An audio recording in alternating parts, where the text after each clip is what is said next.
Hello students, we are going to learn practical problem 9 on page number 326. ठीक है, आप line वगैरह draw कर लोगे. In the books of Shraddha enterprises trading and profit and loss account for the year ended 31st March 19, debit credit particular amount. On the next page, balance sheet as on 31st March 19, liabilities amount, asset amount. उसके बाद आपको ये format जो है वो note down करना है.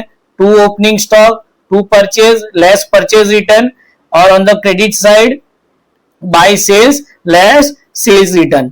इतना लिखने के बाद में हम सम स्टार्ट करेंगे.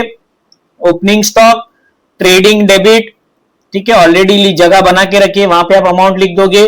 परचेज के लिए इनर कॉलम में लिखोगे 8,50,000. रिटर्न इनवर्ड, ठीक है, रिटर्न इनवर्ड यानी क्या है, वापस आया. क्या वापस आया, जो बाहर गया है. सो रिटर्न इनवर्ड यानी सेल्स रिटर्न. और दूसरा है कि सेल्स हम क्रेडिट साइड में लिखते हैं, तो सेल्स रिटर्न कहां पे लिखेंगे, डेबिट साइड में, ऑलवेज ऑपोजिट. तो ये दो तरीके से आप याद रख सकते हो सेल्स रिटर्न कैसे आएगा, अमाउंट कौन सी साइड. सो सेल्स रिटर्न हम लिख देंगे -15,000. देन वेजिस, ठीक है, टू वेजिस एडजस्टमेंट है तो हम इनर कॉलम में लिखेंगे पावर एंड फ्यूल. एक लाइन छोड़ करके हमको लिखना है direct outer column. Travelling expense क्या करोगे, नीचे है वो पीएनएल डेबिट में आता है, तो हमको वही पेज पे बनाना है. तो आप क्या करना है, चेक कर लेना है कि ट्रेडिंग डेबिट में क्या क्या आने वाला है. आपने पेंसिल से ऑलरेडी नोट डाउन करके लिखा होगा. ऑडिट फीस है, रॉयलिटी जो ट्रेडिंग डेबिट में आएगा. उसके बाद में कुछ भी नहीं है, तो क्या करना है, यहाँ पे आप 2-3 लाइन छोड़ दोगे, फिर सिंगल लाइन डबल लाइन करना है. सिंगल लाइन डबल लाइन करते ही आपका ट्रेडिंग पीएनएल कट हो गया. उसके बाद हम लिखेंगे टू ट्रैवलिंग एक्सपेंस.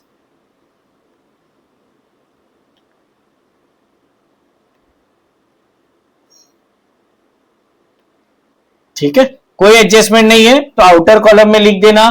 उसके बाद में audit fees, again PNL debit.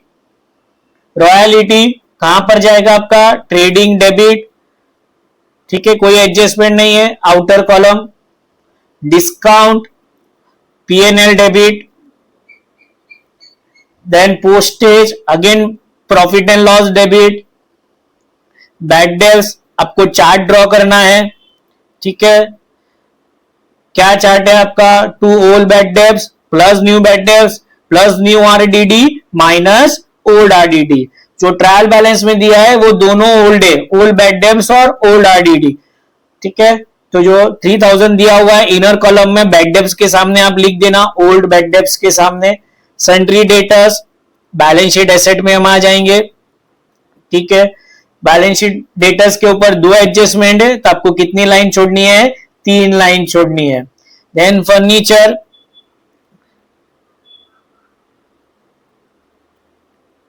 ठीक है, अगेन एडजस्टमेंट है, इनर कॉलम में हम लिखेंगे.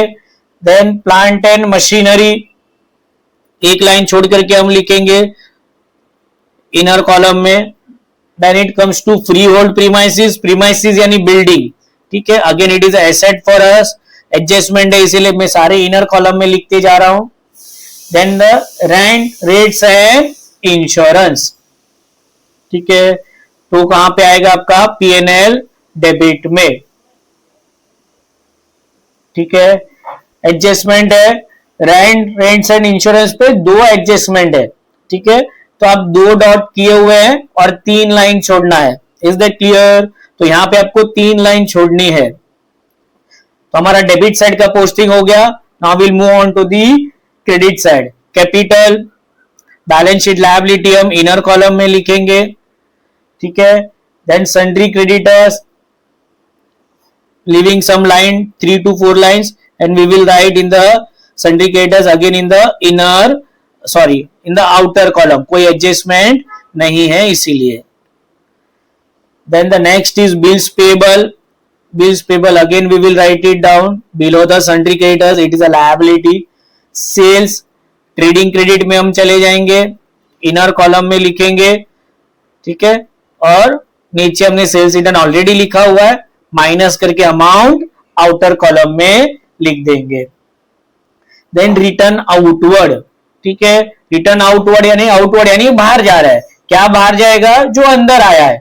सो अगेन जो हमने परचेस किया था वो हमने कोई रीजन से रिटर्न कर दिया, तो इसलिए उसका नाम लिखा है रिटर्न आउटवर्ड, ठीक है। और दूसरा जो मैंने आपको इनिशियली भी बताया था, परचेज हम डेबिट में लिखते, तो परचेज रिटर्न कहां पे मिलेगा, क्रेडिट में। सिमिलरली सेल्स हम क्रेडिट में लिखते हैं, तो सेल्स रिटर्न कहां पे मिलेगा, डेबिट में, ठीक है। 8000 है, माइनस करके आप अमाउंट आउटर कॉलम में लिख दोगे। डिस्काउंट कौन सी साइड में दिया हुआ है, क्रेडिट साइड में दिया हुआ है, तो डिस्काउंट हमको मिला है, हमारे लिए फायदा है, P&L क्रेडिट, ठीक है।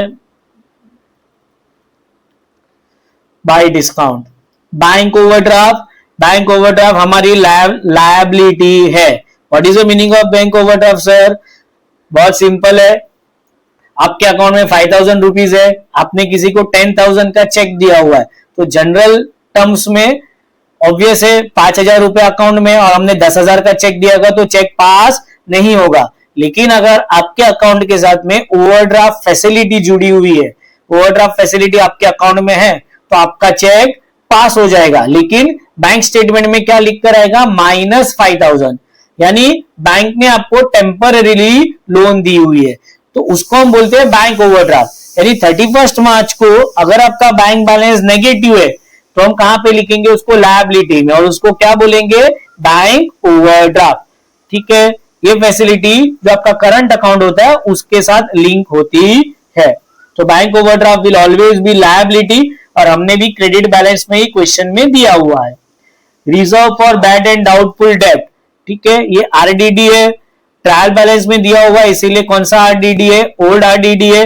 हमने यहाँ पे ऑलरेडी चार्ट बनाया हुआ है, वहां पे आकर के आप लिख दोगे, और ये हमको माइनस करना है, इसीलिए आप ब्रैकेट में लिखना, ठीक है। This is how we have done with the posting part. अब हम एडजस्टमेंट देखेंगे। Insurance is prepaid to the extent of 2250, ठीक है। प्रीपेड एक्सपेंस क्या करना है, उस पर्टिकुलर एक्सपेंस में से माइनस करना है, और second effect balance sheet asset, तो यहां से हम माइनस करेंगे। इसके ऊपर और एक एडजस्टमेंट बाकी है, इसलिए अमाउंट माइनस करके आप नीचे ही लिखना, और इसकी सेकेंड इफेक्ट कहां पर जाएगी, बैलेंस शीट एसेट में, ठीक है। दोनों इफेक्ट साथ में देना है, वहां से माइनस किया, यहां पे बैलेंस शीट एसेट में आके सेकेंड इफेक्ट दे दिया। This is your adjustment number 1। Adjustment number 2, closing stock is valued at 3,80,000 cost price and 4,00,000 as a market price, ठीक है। पहले भी कंक्लूड किया, आगे वाले पीछे वाले सम्स में क्लोजिंग स्टॉक जो होगा वो व्हिचएवर इज लोअर, दोनों में से जो छोटा अमाउंट होगा that will be your closing stock. तो यहाँ पे 3,80,000 will be the lower amount, तो बाय क्लोजिंग स्टॉक, और सेकेंड इफेक्ट कहां पे देना है आपको, बैलेंस शीट एसेट में, ठीक है। Next is outstanding expense, wages and rent. Outstanding expense क्या करोगे, उस पर्टिकुलर एक्सपेंस में जाके प्लस करना है, और second effect balance sheet liability, तो वेजेस में जाके हम क्या करेंगे, प्लस करेंगे, ठीक है। प्लस करके अमाउंट आउटर कॉलम में लिखेंगे, और सेकेंड है रेंट, ठीक है, तो यहां पे ही एडजस्टमेंट कंटिन्यूड है, वहां पे प्लस करेंगे, और अब अमाउंट कहां पे लिखेंगे, आउटर कॉलम में, क्योंकि सारे adjustment rent, rates and insurance पे हो चुके। और ये दोनों की सेकेंड इफेक्ट किधर लिखनी है हमको, बैलेंस शीट लायबिलिटी में आकर के, ठीक है।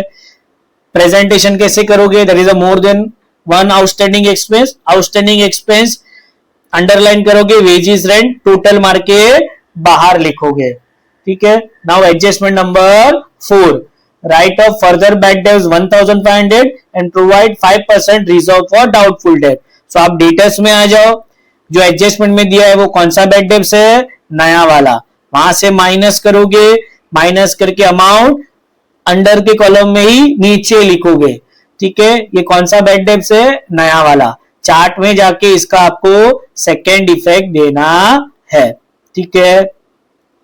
Then the next is provide 5% reserve for doubtful debt.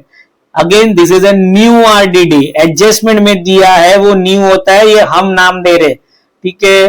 अब इसके ऊपर आपको 5% कैलकुलेट करना है। किसके ऊपर करोगे? 5,18,500 के ऊपर माइनस करके अमाउंट बाहर लिखना है।